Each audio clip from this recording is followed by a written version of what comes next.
Hey guys, welcome back to Vertical Momentum. Today's going to be an awesome episode. If you're an entrepreneur or want to be entrepreneur, this is the episode you need to listen to because my friend Cameron is actually going to break it down Barney style, what building a business is like, and how having a mentor before you start your business is so important. Cameron, welcome to the show, my friend. How are you? I'm good. I'm good. Thank you for having me, Richard. Oh, it's my honor. I love everything you're doing. Guys, you need to check him out on Facebook, LinkedIn. He actually has a great YouTube channel, so definitely check out everything he's doing. I love it. So, brother, talk to us a little bit about where you're from, where you grew up, and how you became the man that you are today. Yeah, thank you. So, first of all, I just want to shout out to all the veterans out there. Whether you're successful or you're trying to get to a place of success, I just want to throw my name out there as somebody that you can definitely call. I work with a gentleman named Steve Spiro, and we do the Master Connector show. And we definitely support the veterans that have come on that show and that are part of our community and part of our audience. So shout out to you if you're in the armed forces and you're looking for that next opportunity.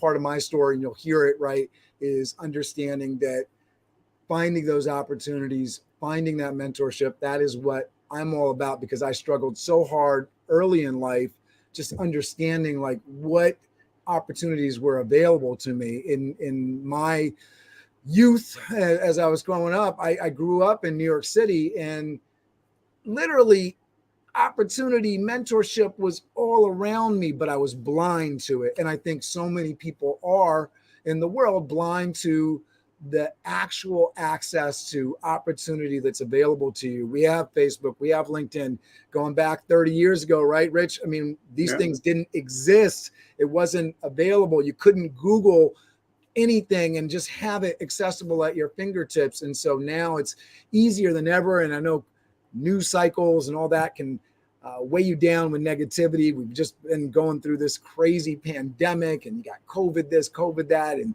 challenges can seem like they're mounting, debt, this, that, and the other. But really, we are living in the best time ever. And so we have more ability to reach out, connect, programs like this that show you the steps, introduce you to people to get connected with. And that's what BizDev Live is all about. That's what I assume this show is all about, right? And so hopefully people will take advantage of that. In terms of my story, right, I was born in Boston, Massachusetts. Never really spent much time there. My mother and father moved down to New York City rather quickly with me as a baby. And then my mother was like, peace out, left my dad, took me out to California via Texas, and had a journey and adventure there. And then about 7 years old, after spending most of my school years in California, in Southern California, El Cajon area, San Diego County, I was like, yeah, I've had enough of this particular life. I'd like to go live with my dad in New York City. And my mother was gracious enough to allow that. My dad was helping push that. And I had a much better education because of that. Now, that changed my life, but just one opportunity, one moment of somebody giving you something that's cool. And my dad, great exposure to books, book learning. I still learn an amazing amount of books. Thank God for books, because I certainly didn't get it from my formal education, right? I went through all 4 years of high school. And at that point, my dad's a single father, right? He's doing it all himself. He's distracted. His best friend dies. He's taking care of my grandmother and grandfather. They're deteriorating. I go through all 4 years of high school, and somehow I don't make it across the finish line. I'm a high school dropout that did all 4 years of high school. It's weird me even saying it, right? And so right there, and I told my father early on, when he asked me what I wanted to be when I grew up, I said, Rich, I want to be rich. Not Richard Kaufman, rich, right? And so what was I doing at that point in my life to actually connect the dots and get me from basically lower middle class, poor, basically, living in a nice swanky part of town now, 57th Street between 9th and 10th in New York City, edge of Hell's Kitchen. My dad's been there for 40 years in a 1-bedroom rent controlled apartment. That's where I grew up. And so that's my foundation. What was I doing at that time to get to where I wanted to be in life? Not much, right? Well, And first, I want to hop back real quick. yeah. Um, I love your story, and me and you grew up both loving hip hop, Yeah. loving music. So talk about the time you got held up, because a lot of people don't realize, you come from California. There's a lot of rough parts in California, but being in the New Jersey, New York metro area, it's a different world. It's a different hustle. It's a different grind. And, you can walk down streets in Manhattan and get held up 2 or 3 times in a day. So So, I love that you bring this point up, because I talk to people about this in terms of uh, setting up your LinkedIn profile. You're putting together things online to talk about yourself. Now, this story about being held up is not something that I usually talk about. It's something that happened. For me personally, it's not that big of a deal. That sort of tells you about the sort of the street savviness of a guy that grew up in New Jersey or New York City, right? It's like, I had times where I was walking down the street and there was like a mob of kids, the street fairs, people come in from the boroughs. I just bought a brand new hat. I'm walking down the street with my friend. I just bought him a hat. They came up to us and they said, basically like, give us your hats. And me being who I am, and in both of these situations, you can read about the moment where I got held up at gunpoint on LinkedIn in my about category. And Rich definitely got into that and read that story, right? And it brought interest. It's a dramatic moment. And I really suggest, if you're doing your about section on LinkedIn, especially if you're a veteran, man, you got some stories to tell. And a lot of people sort of stay away from their service and maybe they don't want to talk about it. But the idea that you are an interesting person and there are interesting, dramatic moments in your life that you can talk about that bring people into you. The about section, and thanks to Jordan Mendoza for some great mentorship here, right? Your about section can be a place to pull people in, not to repeat your career history. They can go down on LinkedIn and see that there, bring people into their story. So obviously, Rich, right? You were brought into my story there, but that sort of sense that in that moment, my friend gave over his hat. He didn't want to get beat up. Me, being stubborn as I am, I took a punch in the face, didn't give up my hat, sort of went with the punch, didn't feel good, but kept it moving and ran right out of that crowd and ran down the street and still had my hat. And I was pissed off at my friend. The moment was not a fun moment, but I was pissed off at my friend. Why'd you give up your hat? I still have my hat, right? So there was definitely lots of moments like that growing up in New York City where, you're not paying attention. You got your head down. You're not moving to the other side of the street. And so that moment, as I'm going up 96th Street and there's a couple guys, it's late at night, I'm sort of, head down, I'm sleepy, I'm not paying attention, right? And if you've served or you've been in any kind of situation, head on swivel, head on alert. And, there's certain situations in life, you don't have to be like that constantly in New York City, but late at night when you're on your own, probably a good time. Keep your head on a swivel, know who's coming at you, change lanes, get out, over to the side of the other side of the street if you need to, walk backwards, whatever you got to do in those moments, keep yourself safe, right? And so that was a good learning moment for me. And when we talk about my education, I learned so many things from my mistakes and failures, and I teach a lot from those on Biz Dev Live, right? And so you don't get smarter necessarily by always succeeding. I think it's not being afraid to fail, moving forward, and you learn from those great mistakes, right? but now, don't you think growing up in our area, because I was raised here, then I moved down south and moved back. Don't you think that there's a difference between being book smart and being street smart? And I think you need a little bit of both, because I know a lot of guys that are street smart but can't put two sentences together. And I know a lot of people that are book smart that couldn't find their way out of a paper bag.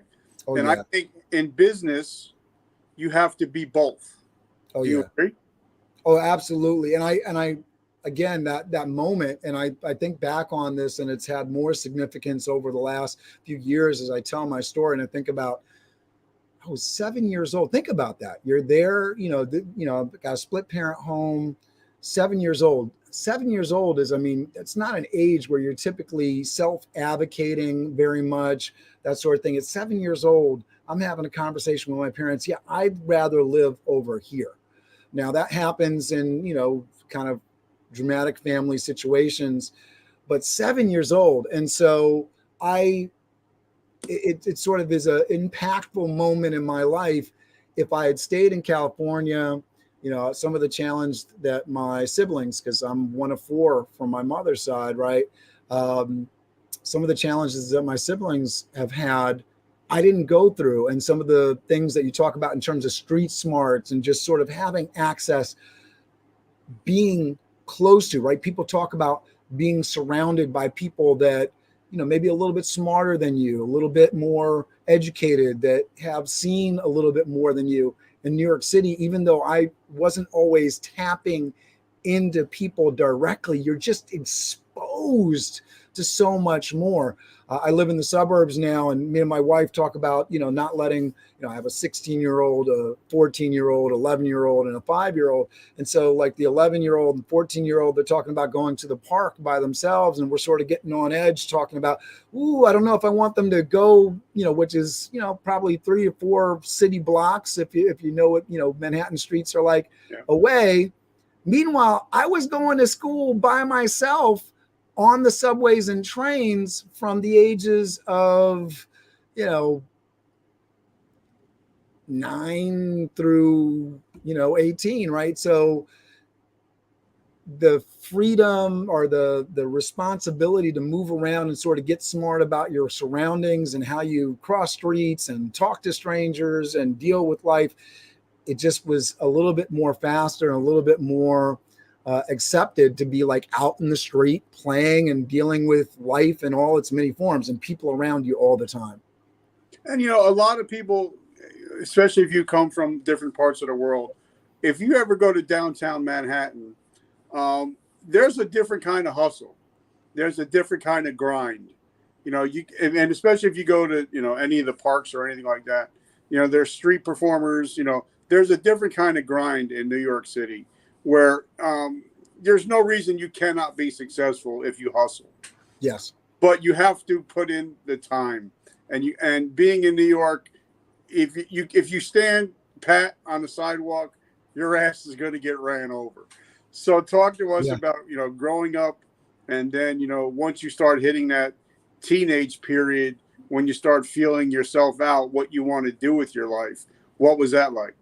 Yeah. So, kind of told you a little bit about the high school experience, right? I went through it, really wasn't focused on it, didn't do that well. After going through the first 6 grades, of primary education, got the Presidential Award for good grades from George and Barbara Bush.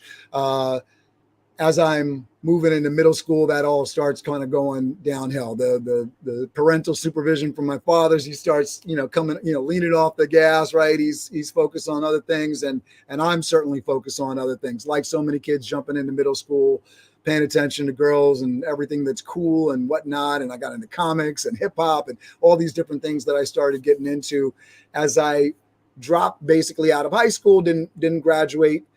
As I get into senior year, I'm focused on other things. I end up having a child at 19 years of age. And so here I am, I'm getting a real sobering kind of experience because, all right, I'm not paying attention to opportunity. I'm not paying attention to mentorship, but now I'm seeing, oh, wow, you're having this child. You came from a split parent home. You know what you're kind of doing to this boy that you're having.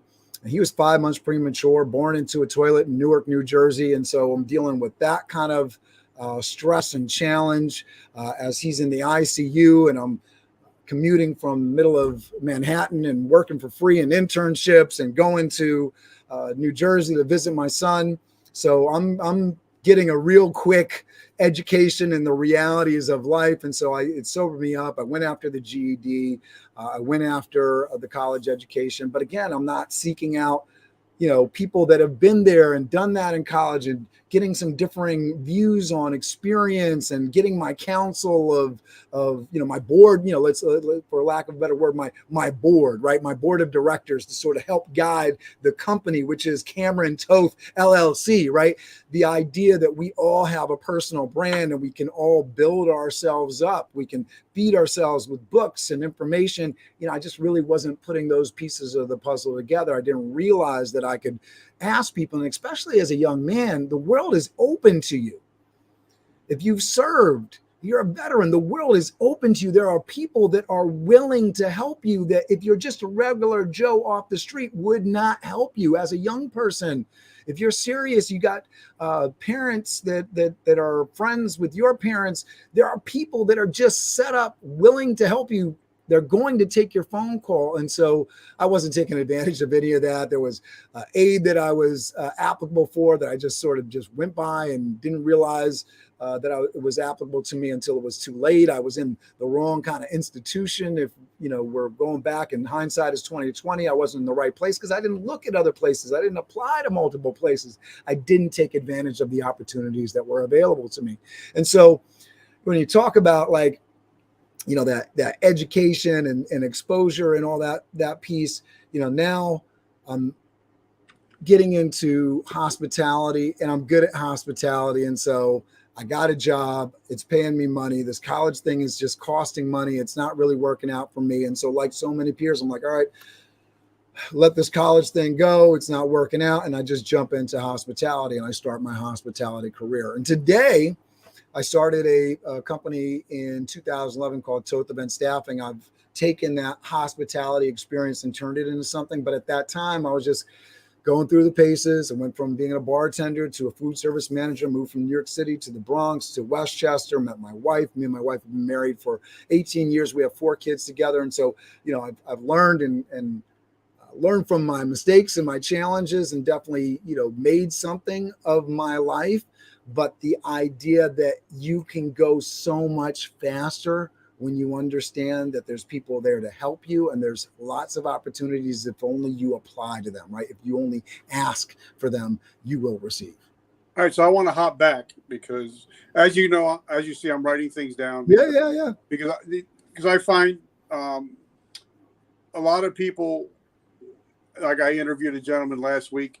He actually just directed a movie with Ron Perlman that just came out, and he interned for 2 years for free. Yeah, just so he can get seat time behind the camera, learning how to be a director, even if it's running for coffee. Yeah. Doing what you got to do. And a lot of people don't realize, so many people are willing to let you come in and intern, teach you from the bottom up, but sometimes you have to pay your dues. Yeah. And it seems like a lot of younger people are wanting to start at the top of the company instead of, because I think more CEOs come from the mailroom than that get hired. You see what I'm saying? So talk to us a little bit about internship and also getting your foot in the door and paying your dues and learning from people. So at 19, here I am. I'm a young man. I already have a child that I have to help support. For anybody that's in that same situation or older coming in, you have responsibilities, family members that you feel responsible for. Going out and working for free can just seem like a nightmare. You're trying to take care of bills, you're trying to take care of things, and it just doesn't make sense to go someplace and get coffee for somebody and work for free and not feel appreciated. At the time that my son was born, I was working or interning at Roadrunner Records. As you mentioned, I was into hip hop. Roadrunner was not a hip hop label. And so I was working for free for a record label, but it was not with the music and things that I was actually interested in. And so you can already see, well, why, Cameron? That is a good question. Because I wasn't focused and I didn't understand that I could go after the opportunities that I was actually passionate about. I just kind of fell where my contacts and limited resources and means, and let's call it what it is. I was being lazy. Here was an opportunity. It doesn't exactly fit, but it's there in front of me. So let me get it. It's the low hanging fruit. And there's nothing wrong with low hanging fruit if it is actually healthy and well meaning for you. But if you're in a situation where you want to actually improve your life, you want to go towards a direction, and I talk about this a lot on BizDev Live and the Master Connector Show. If you know the race you're running, you know what your finish line is, right? That's good.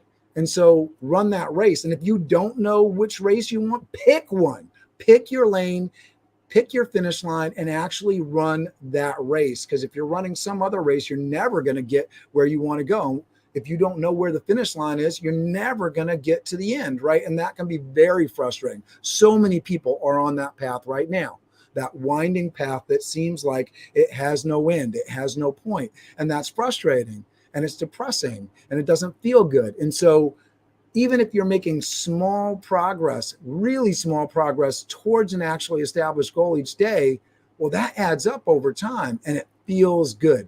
Just going to bed at night, knowing you got a little bit closer to one of your goals, how much better does that feel versus I'm spinning my wheels, I'm not going anywhere, I feel like I'm going backward.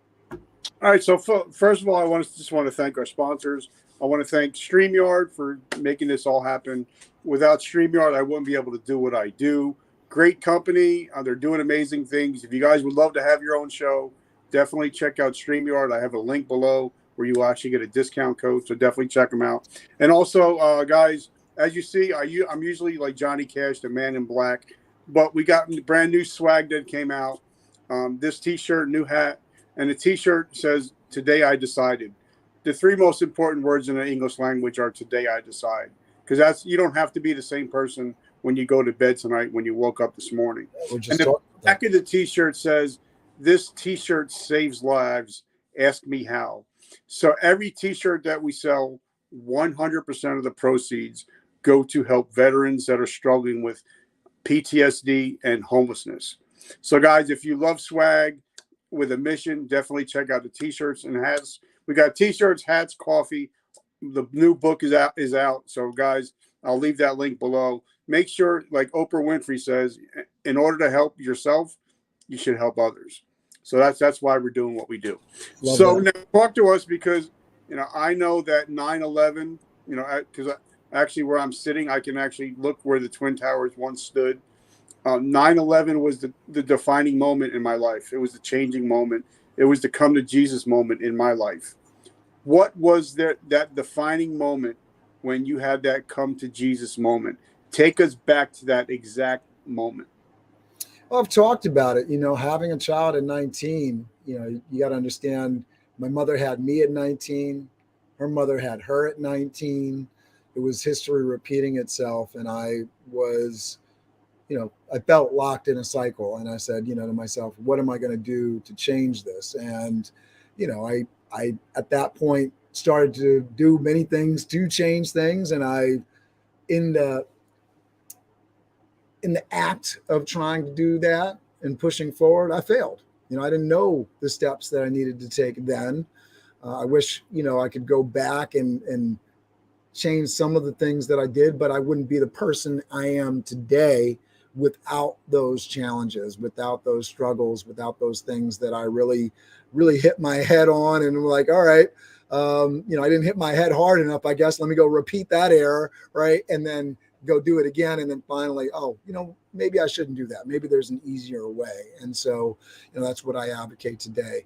I think the other moment for me that was a big moment in my life where it was just like evident that I needed to change the way that I was doing things, and the actual spark to actually start me on the road to actual entrepreneurship was in 2009. I was laid off during the financial downturn. I'd been working for 4 years in Stamford, Connecticut with a company that does medical education. I'd transitioned from food service after burning out, having enough of it. But in 2009, I was also in Mexico dealing with immigration challenges with my wife. She has come into the country illegally. There's no path to citizenship. Even they talk about that. We had been married for 5 years at that point, had 2 U.S. citizen children together. There was no way for her to become a citizen while staying in the country. So we had to leave the country, go to Ciudad Juarez, and actually the consulate for the United States, which is technically U.S. soil, that's where we had to do it outside the country. It doesn't make any sense at all. And as we're walking up, and I'm like, all right, I want to walk in the door with my wife because I'm a U.S. citizen, and I want to, make sure that my wife is fairly treated, and we're going through this process together. It was, it's called an interview. You're not allowed to go in with her, sir. And matter of fact, she can't bring her cell phone with her. It's like, it's this crazy thing, right? You got military personnel. And so we had our 2 children with us. They graciously allowed her to go in with one. They didn't want to even let the children in with her. They let her go in with one because otherwise I would have been stuck with 2 children just sitting outside this building in the dirt outside the consulate with both my children. So I'm sitting there with one child just waiting for the U.S. consulate to let my wife back out of this building and find out what's going on. And so at that point, they were telling us in 14 to 15 months, they were going to let my wife back into the country if one document that was missing from the package that we had paid lawyers to do, which happened to be the birth certificate for my child that I had at 19, if that all checked out and was good, they would let her back in. And so for 14 to 15 months, my wife was stuck in Mexico. I was flying back and forth, but I just told you I got laid off at that time. And so it was really challenging. I didn't really love corporate while I was there. I definitely didn't want to go back to it after that big sour taste in my mouth of them, basically just, dumping me at a very challenging moment in my life. Luckily, I had great networks and associations. So I joined an organization called MPI, Meeting Professionals Organization, and Meeting Professionals International, that was a professional organization for meeting planners and hotel kind of folks. And so that fed me. And so the value of having networks and associations and people that really, really, really helpful. And then I also did some really great work with an organization that I've been involved with for the last 26 years called soundbusiness.org, which does college and career preparatory work. And so I was able to do some great work on the nonprofit side, get a stipend, nonprofit organization.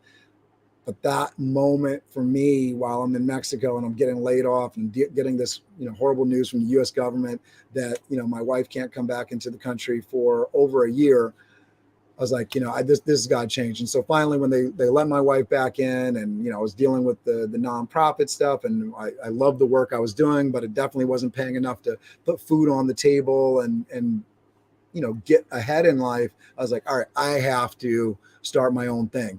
1, because I got to put food on the table, and 2, because I really love this nonprofit work and I want to feed it with monetary income so that it can support that work that's doing. And so thankfully, the success story here is that I started Toth Event Staffing in 2011. And not only have I been able to put food on my family's table, but I'm able to support monetarily and through donations of services, my nonprofit of choice, which is soundbusiness.org.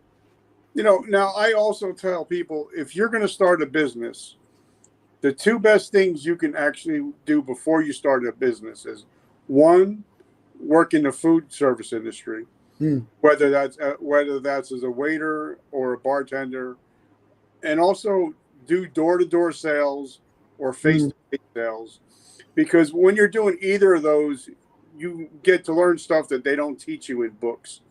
You get to learn how to read people. You get to learn how to talk to people.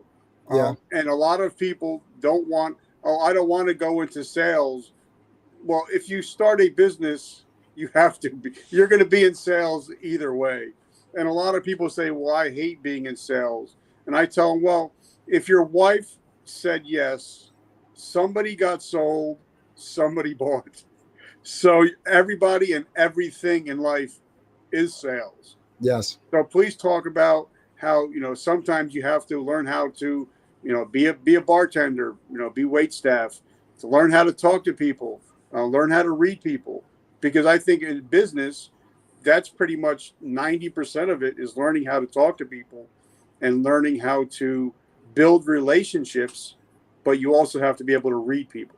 So please talk about that a little bit. Absolutely. So I've done over 770 interviews in the last 11 years with waiters, bartenders, and chefs. And these are hour-long face-to-face interviews. That doesn't count all of the phone interviews and internet, kind of interactions, emails, resumes that we've looked at. That would be into the thousands and thousands, right? But 770 face-to-face interactions with real people interviewing for a job, actually, that made it into the office, come in uniform, ready to work, right? And so all of the folks that I'm inviting to work or having come into the office, they are experienced waiters and bartenders and chefs. And so at this point, what we're looking for is just how do they show up? How do they show up in uniform? We're looking for those soft skills in terms of, are they polite? Can they communicate? And when I'm going through the interview with these folks, the thing that I focus on the most in terms of a training moment is communication. And I go over the statement of intent. And I ask people, well, if you show up and you're dealing with somebody difficult, how would you introduce yourself and how would you get started? And a lot of it is talking about the scenario of if you get pulled over by the police and the police officer comes over and he says, do you know why I stopped you? What's the appropriate answer to that question? Do you know the appropriate answer to that question, Richard? I don't know the appropriate. I don't know verbatim, but I always say, I guess you're going to tell me. Right. And it's something along the lines of, I'm not sure, officer, please, I'm not sure, officer. I don't know. Because the moment we volunteer information, right, he may be pulling us over for something that we don't know about. There's a tail light, or if we start volunteering information saying, oh, you stopped me because I was speeding, or you stopped me because my seatbelt was off, right? We may be adding to the list, right? And so I compare this to conversations with your spouse, your children. You have to be careful what information you give. If it's not helping your situation, do you need to say it? And so, I'll have waiters that say, oh, well, if I was introducing myself, well, this is my first time here. Oh, that may be true. I haven't been in this place before. Well, that may be true. Is it something that helps you in this situation? Right. And so the statement of intent, right. And we know the statement of intent. We've walked into the deli. Some people will be like, hello, next. All right, fine. We're used to that at the deli. But when we get that guy at the deli counter that's like, hey, I want to make you the best sandwich ever. Right. That's a statement of intent. Right. And we're excited. And that's who we want to get a sandwich from. And the same thing applies. You're showing up to work. You're coming in for an interview. You can do this on a phone interview. Sir, it's really great to talk with you. I'm looking forward to working with you. I want to do a great job for you. How can I get started? Or how would you like to start this interview? Right. And if we hear those kind of words, it's said so little. It's something that we don't hear very often. And so when you say it, you stand out. And again, it's not about lying or being disingenuous, right? It may be your first time there, or maybe you may be new to this area or whatever. Is that what we want to lead with? Is that the best foot forward? Or is there something else that we can say that's more to the point and gives people the impression that we actually want? Hey, I'm excited to be here. I want to do a great job for you. How can I get started? The other information, the things that you're nervous about, is that helpful to you? Is that going to help your case? Is that going to help people feel more confident about you? Probably not. So why are we saying it? And like I was taught in basic of sales, I sold timeshares for about 10 years. And, I was taught that everybody listens to the same radio station, WFIM. What's in it for me? And a lot of people don't realize that, if you're in sales, if you're in business, if you are interested enough, people will sell themselves. Yeah. They'll tell you what they need. But if you come into me and I start talking and you're not even interested because I'm telling you things you don't even need.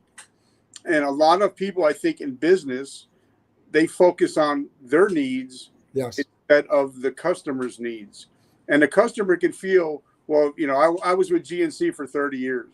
So if I have an 18-year-old kid coming in, he doesn't need a test booster. He's got enough testosterone to kill a horse. So why would I even talk about that? He wants to get in shape and be healthy.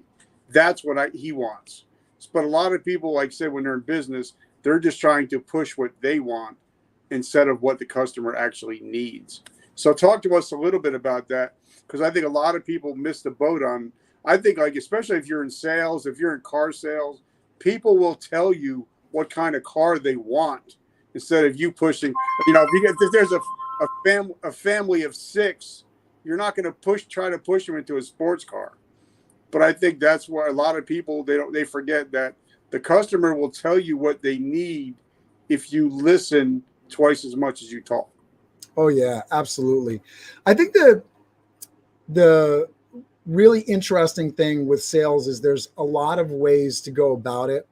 There's a lot of wrong ways to go about it, and there's a lot of great ways to go about it. And there's no one specific silver bullet. And so if anybody's coming to you and saying they got the one best way to sell, sure, right? Yeah, and you have a bridge to sell me as well, I'm sure, right? And so the idea here is, in terms of helping your customers, you want to actually be helpful. You got that 18-year-old coming into GNC, right? And they're there. There's a reason that they're there. I mean, the sale is basically already made. You just have to understand why they're in the door and help them get there. I have clients that call me that don't need my services specifically. And we get there through, well, yeah, I understand exactly what you need. That's not something that you need from me. Let me introduce you to so-and-so. And that can be counterintuitive in the sense of, well, you had a customer come in the door and you just let them walk out. No. I had a customer that came in the door and I helped them. I helped them get what they need. And the next time they need my product or service, who do you think they're going to think of?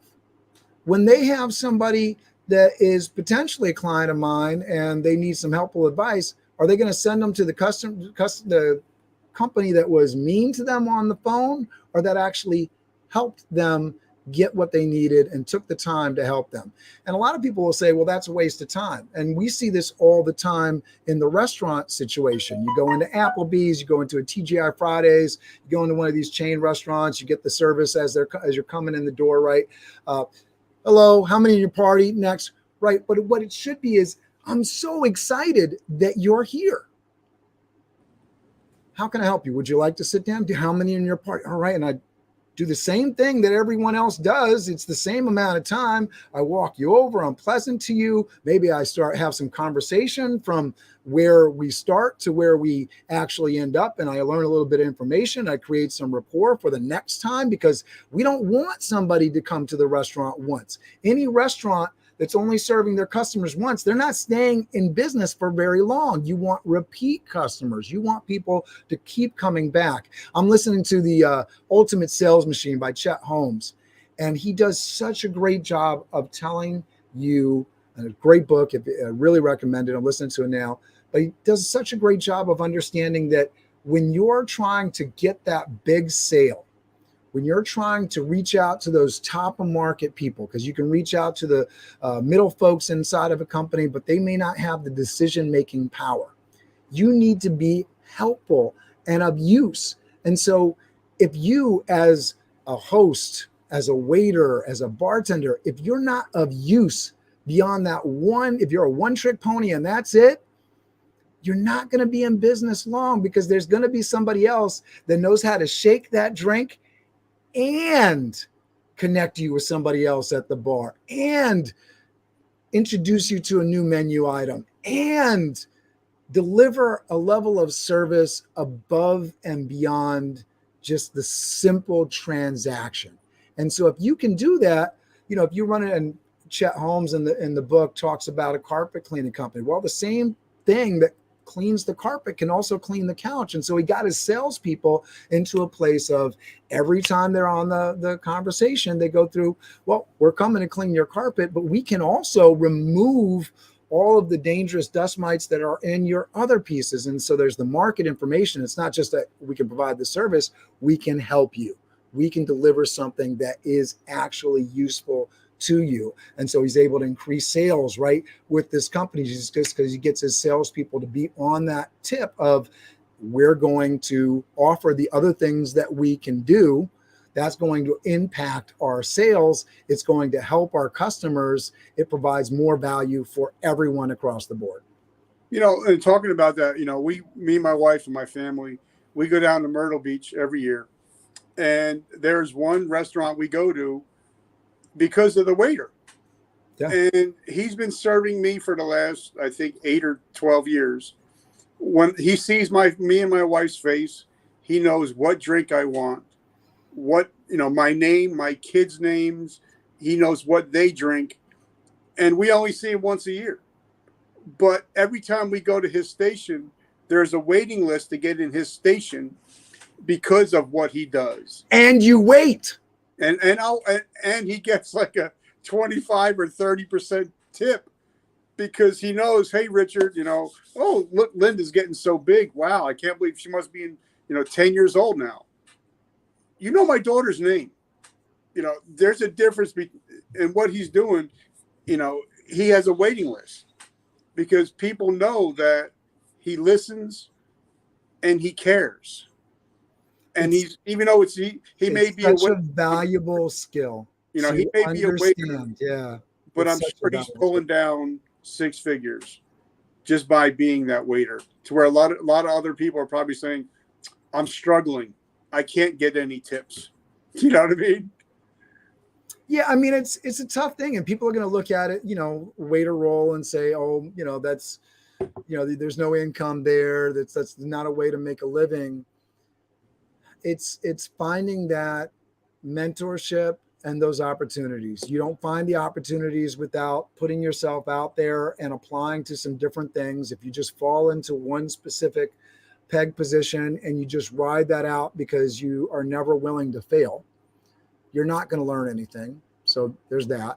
And then, all right, the moment you're in an industry, there's the opportunity to seek mentorship. There are other people in your same industry that are top performers. What are they doing? Have they written books? Is there a way for you to reach directly out to them? Are they within your organization? Can you reach out to them to have a conversation? And small investments of your time, of your money. Hey, can I buy you a coffee? Can I take a ride with you to work? Hey, I'd love to invite you over to my house for dinner. I just read Never Eat Alone by Keith Ferrazzi. Really, really great book in terms of, how to build these powerful networks around yourself and make sure that you are connecting and reconnecting with those influential people. A lot of people talk about, the makeup of 6, the 6 most, people that you spend the most time with. Well, it's difficult to really understand how you actually change that, especially with your, limited means, right? And so, I can't afford catering every Friday night and invite. You don't have to start that way. You can partner with other people. I can say, hey, Rich, you're close to me. Let's get our networks of people together. That's going to benefit each of our groups of people. Let's go out and do a happy hour at a bar. It doesn't cost anything. We just show up at the bar and, maybe you buy a round of drinks. Maybe you don't. Maybe you just have the power or the influence of the people that you're bringing. So many networking groups are really just based off of that. Oh, so-and-so is going to be there. Great. I'm going to be there. I look forward to meeting them. And so we all know a couple of different people that are interesting and engaging, including ourselves in our networks. And so if we're able to get together, we can bring those people together. We can be useful to the people that we know. And that's really useful to the people that we know by bringing them close to other people that help them out, right? And so being a connector, being somebody that is just useful in general, it's going to be great. You talked about it before, Richard. You said you can help yourself by helping others. And that's exactly what that networking piece is all about. And, I always try to lead with value. Now, like I've had David Meltzer on the show. I've had John Lee Dumas. I have you on the show. Hopefully Ed Milet's coming on. But, for me, before I even ask them to come on the show, I'm promoting their books. I'm promoting their events. I'm hopefully going to get to hang out with Richard Branson coming up in September. But I'm promoting the events before they even know who I am. Because if you have somebody that is buying your products promoting you and you're not even asking for it, and you see their name constantly popping up, eventually you're going to say, who is this Richard Kaufman guy? You know what I mean? And it doesn't cost anything to, for me, I lost my vision a couple years ago. I was 80% blind. So instead of me reading, I bought Audible. Yeah. I love Audible. I go through about 5 books a week. Yeah. It doesn't cost $15 a month. It doesn't cost anything to pick out whoever the leader is in your industry, get one of their books. Oh, yeah. Post about it with the links so they can make some money, but also people are seeing, wait a minute, your name is coming up with Ed Milet. So there's kind of symbiotic relationships you can build, and it really doesn't cost anything to build relationships with the people that are top of your industry, right? Not at all. And I think the beautiful thing is that's an amazing way to take advantage of these free resources. And I know you talked about Audible being something that costs, but the library offers these Audible kind of options. So you can get a library card and access half of, not more than what's on Audible currently. You can go take advantage of free resources all over the place. So, if you're ever feeling like I don't have enough resources to take care of, there's always a way to do it. And that library card is going to expose you to a book that's going to show you, it's going to give you a great mentor that's been there, done that, and has said, you know what, I want to give back and tell people exactly how I've done it. Now, there's plenty of books out there. They're looking to sell you and talk mumbo jumbo. But the way to cut through that is you go to the bestsellers list. You go to the books that are recommended by the people that you admire and appreciate. And I guarantee you'll find some great suggestions. And like I know, Richard, once you start down that list, right, it's a domino effect. There's always somebody else that's recommending a great book inside of a great book. As I'm reading The Ultimate Sales Machine by Chet Holmes, he's talking about the E-Myth. Now, it happens to be a book that I've already read, and I really appreciate and really admire, and I love the fact that he's talking about it in the book. But if I hadn't read it, man, that's a book I'm going to put on the list, and that's what I'm going to go after and read next. And for any entrepreneurs, aspiring entrepreneurs out there, the E-Myth Revisited by Michael Gruber, an absolute must for any entrepreneur. Yep, and like my friend Russell Brunson talks about in his trilogy, The Secrets, that everybody, if you start a business, you should have the top 100 people that ideal customers and clients. And you should be reaching out to those top 100 people. And you should try to be trying to provide value. Because sometimes imagine if you reach out to Oprah Winfrey and you have a book and she likes your book, she puts it on her Facebook page. You are immediately, automatically a best-selling author, automatically. But sometimes it takes a while to reach out to these people. But I think you have to, if you want to be at the top of your industry, like I want to be the best podcaster in the world. And so there's people out there like John Lee Dumas, David Meltzer, Ed Milet. Those are the people that I want their audience. So I have to become part of their circle. And sometimes it takes a while, but like we were talking about, if you provide those people value, eventually, you're going to talk to their friends, have their friends on the show. Like I've had, like David Meltzer's been on the show. And when I go meet Mr. Branson at his event, out of the 6 speakers, I've had 4 of them on the show. So I don't have to say anything because they already know, all right, this is just Richard. You know what I mean?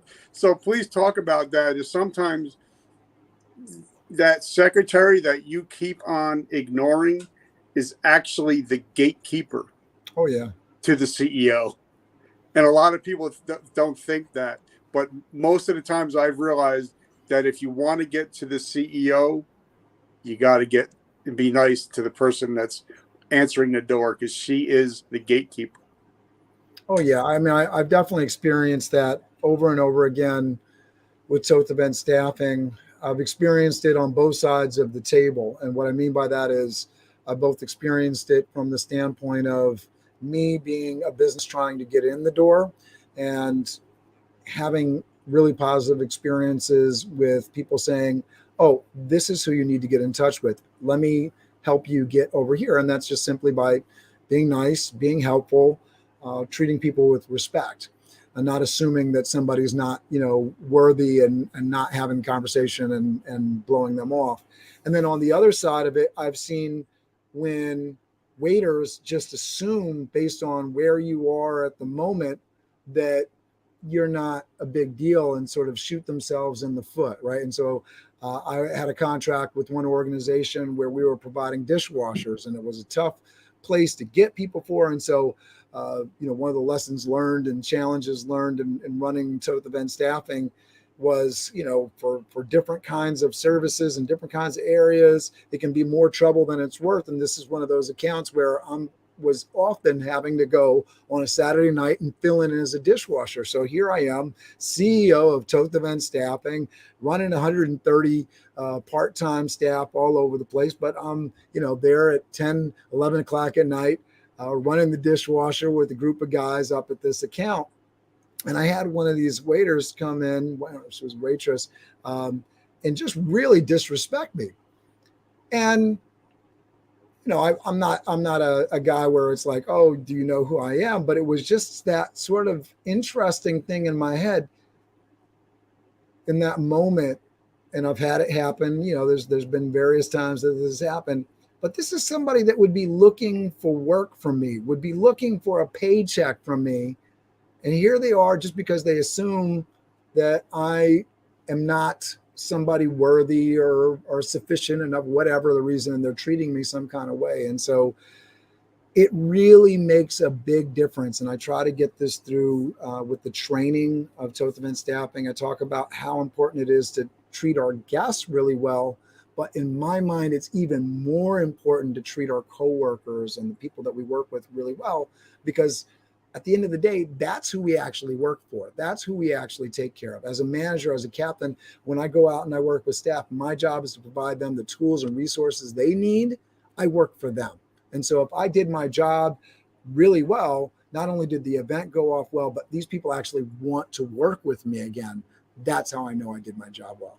And, that's one thing I love about Dwayne Johnson. He always says, I treat the janitor the same way I'm going to treat the CEO. Yeah. Because one day that janitor might be the CEO.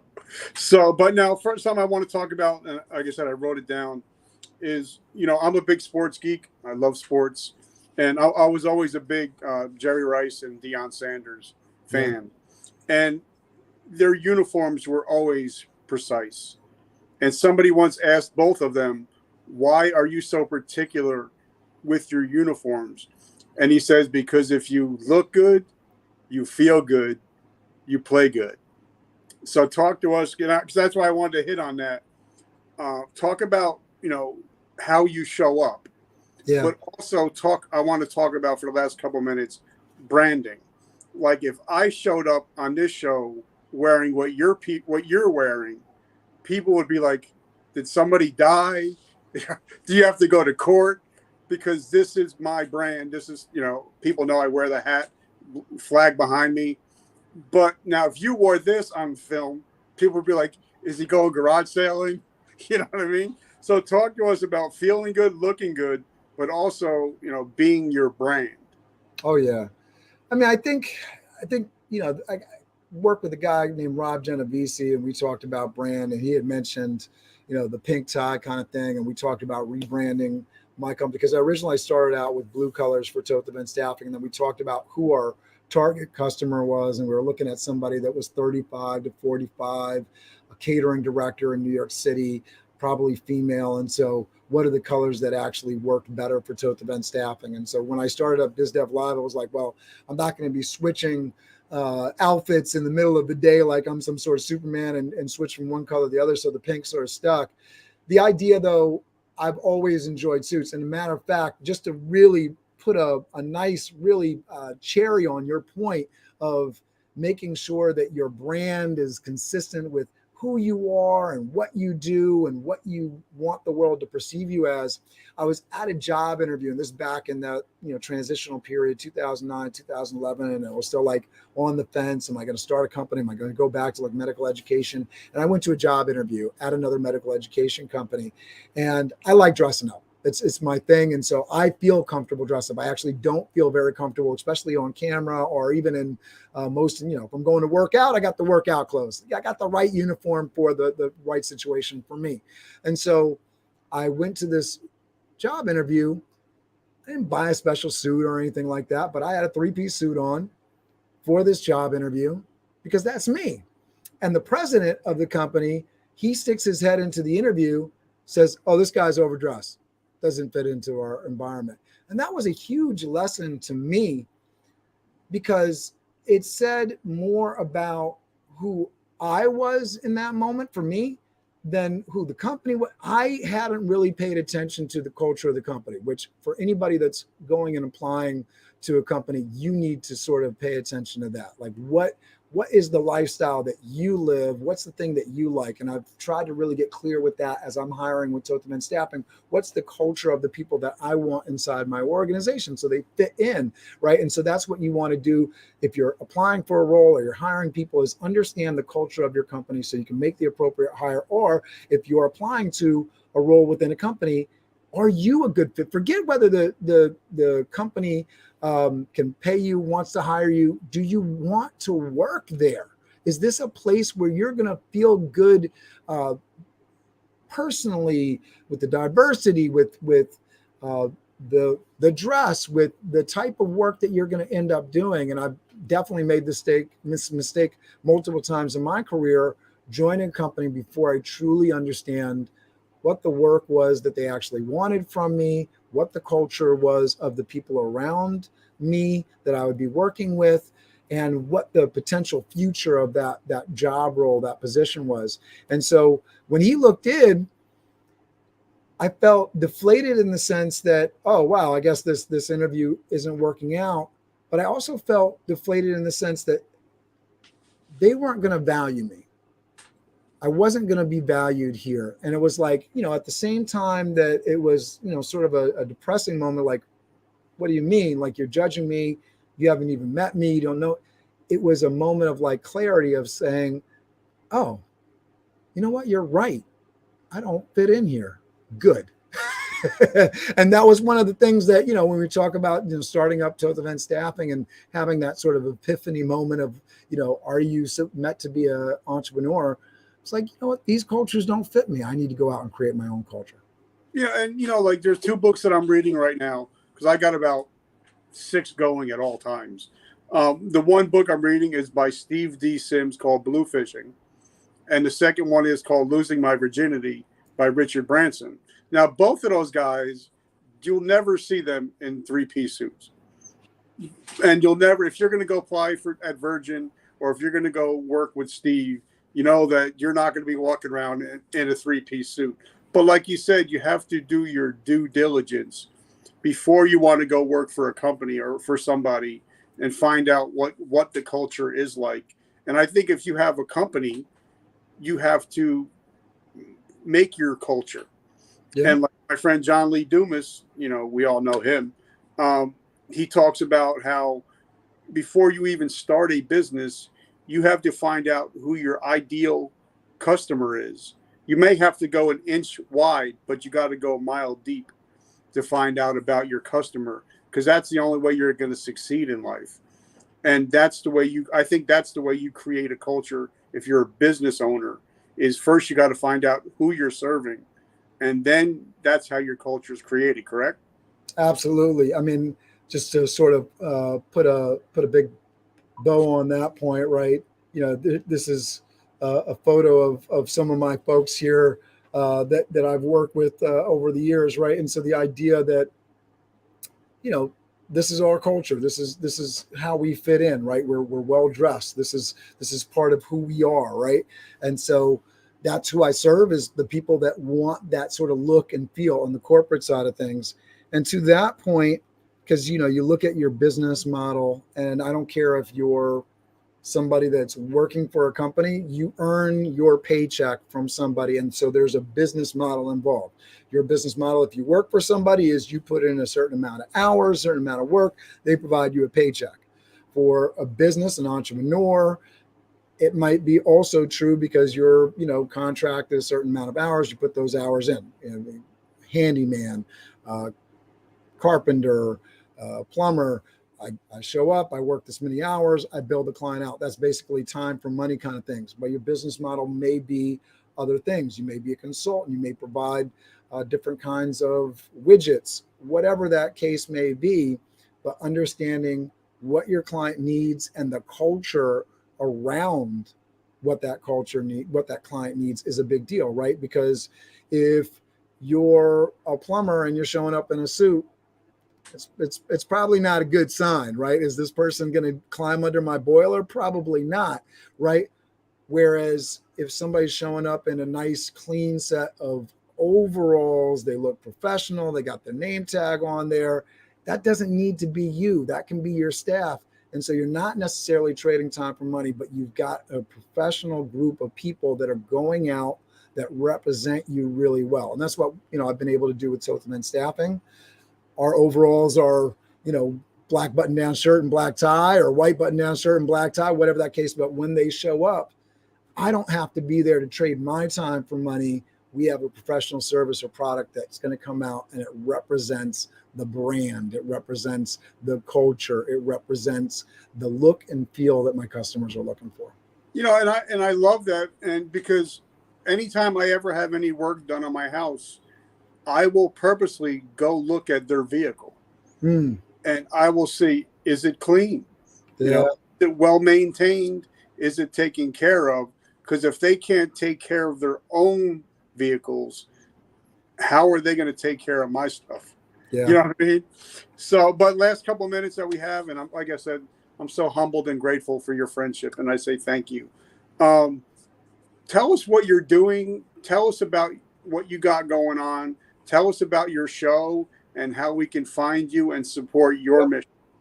So one of the beautiful things, and this from running a podcast, video show, YouTube channel, I put out a tremendous amount of content with BizDev Live. And whether it was me going live into the video camera, talking into the abyss, which, as you start a show, which I encourage you, if you're an entrepreneur, if you're wanting to get into entrepreneurship, starting a show and just getting on camera, that's the first step. And so don't be afraid of it. Everybody starts out at zero or very, very low numbers, and you build on that, right? The idea that as you put out more content, you become a lot easier to find. So if you want to find Cameron Toth, if you want to find BizDev Live, all you have to do is Google Cameron Toth or BizDev Live, and you will see the YouTube channel come up. You'll see my information come up, and I look forward to connecting you. One of the best ways to connect with me is on LinkedIn. I absolutely adore and love LinkedIn, and so if you can connect with me there, that's ideal. But I'm on Facebook, I'm on Instagram, I'm on TikTok, wherever you want to go. And if you enjoyed some of this content today, I hope you'll subscribe to Richard Kaufman's channel, but also subscribe to BizDev Live. Now, what's one thing that I want to talk about real quick, because, my friend Gary Vaynerchuk, I had lunch with him and I asked him, I said, for 2022, what are going to be the two biggest channels on social media? Number one, TikTok. It's not just for kids anymore. Nope. When KFC puts half their budget into TikTok, there's a reason. So you guys, if you're not on TikTok, you need to be. Second of all is LinkedIn. LinkedIn, if you're a business person, that's where you need to be, because the average person on Facebook, they said they figured out, makes about $68,000 a year. The average person on LinkedIn makes in the middle to high six figures. So if you're a business, why not be where the money is? Yeah. So talk about, for the last couple of seconds, just talk about LinkedIn and why it's so important for a business owner. So every social media channel is potentially important. I think it's great to have representation everywhere. I'm not going to tell you if you have a strong presence on Facebook to abandon Facebook and jump over to LinkedIn and focus all your time there and abandon Facebook. If you have a great following on Facebook, take that and utilize it. One of the things that you can do with whatever channel you're on, and if you're not on any channels, then, what are you waiting for? But the idea that you were talking about, Richard Kaufman, that the people on LinkedIn are business professionals. A lot of people have Facebook as a personal channel to communicate with family.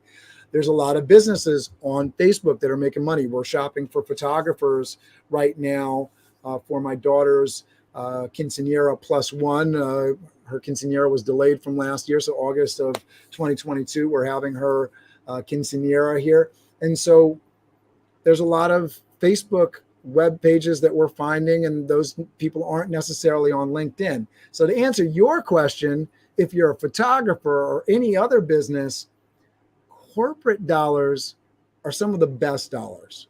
You have less hoops to jump through with the corporation typically, and people will say, well, there's purchasing departments and everything, but a lot of businesses aren't Pepsi, right? A lot of businesses are smaller than that. And so all it takes is one person to say, I need a photographer on this given day.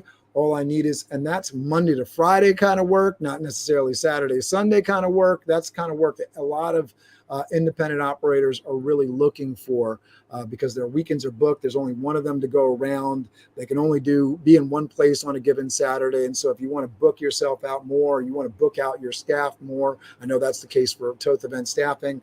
What is your representation on the places that businesses and companies are actually looking at? What is your level of marketing? And I think one of the most interesting statistics about LinkedIn is that there are hundreds of millions of active, now there's like 800 million people on LinkedIn, but there's like 300 million active people that's people that are actually logging in, looking at the newsfeed. And then out of those people that are active, only 1% are actually posting. So that for you, my friend, if you're watching this right now, that is the opportunity. There are many, many eyeballs waiting for your content, waiting for your value, waiting to see your service. And if you're not posting, well, you're just missing a very, very huge opportunity, because you can spend money on advertising, you can spend money on marketing, or you can just post consistently and take the value from all of those eyeballs, all of those connections, all of that information. And if you want to get better at posting on LinkedIn, it's literally a Google search away. And people don't realize that you can actually take courses on LinkedIn for free, and they will actually put them in your bio. So, but now the last thing I wanted to ask was, I had Jordan Mendoza on the show. Truly amazing. Can you brag on him for a minute? Oh, absolutely. He's a sponsor of the Master Connector show. Amazing guy. We love the value that he's added to Steve Spiro and I. And so Steve Spiro, just to mention him for a moment, here's a guy that's already connected to tens of thousands of people on LinkedIn. We did a course with Jordan Mendoza, and we're learning valuable tidbits that are upping his game as well as mine. I'm only at I'm less than 10,000 connections on LinkedIn. Who am I? But Steve Spiro was impressed. I was impressed when we were earlier talking about my about column, which you actually read and got through, which, folks, if you've been on LinkedIn and you're reading people's about profiles, it's tough to make it through a lot of people's about sections. They're not written particularly well. They're either laundry lists of their career stuff or stuff bragging on stuff that just isn't that pertinent and interesting, right? How much do you want to hear about stuff that you've already seen in the bio? He convinced us to do that about section that actually pulls people in. And you're not the first or the second or the third or the fourth person to mention that about section since I revised it. And that is the value that Jordan Mendoza brings. He really knows what he's talking about and is able to help you make your stuff more interesting and more attractive for people that are seeking your content. I love it. And I love me some Jordan Mendoza. So, guys, definitely make sure you check out the show. His show on YouTube is amazing. It's very easy to digest. It's fun to watch. So, definitely check it out. Check him out on Facebook.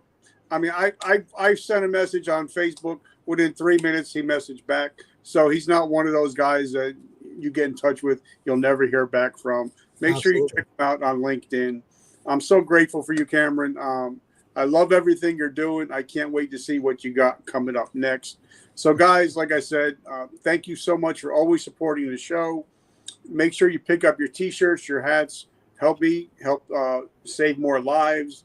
If you guys want to start your own show, like he said, if you want to start your own show, StreamYard is amazing, very cost effective, but it helps you stream to many different places, not just here. So, And I use StreamYard for BizDev Live and the Master Connector show. We get lots of compliments on it. Yeah. So, guys, I love it. Thank you so much. Make sure you leave a comment. Make sure you subscribe, whether you're on YouTube, wherever you're at. I appreciate you guys. Thank you so much. Have an amazing weekend. And like Oprah Winfrey said, in order to help yourself, you need to help others. So have an amazing weekend. And, guys, remember, vertical momentum. The only way to go is but up. Love you guys. Have an amazing week, brother. Keep on kicking ass.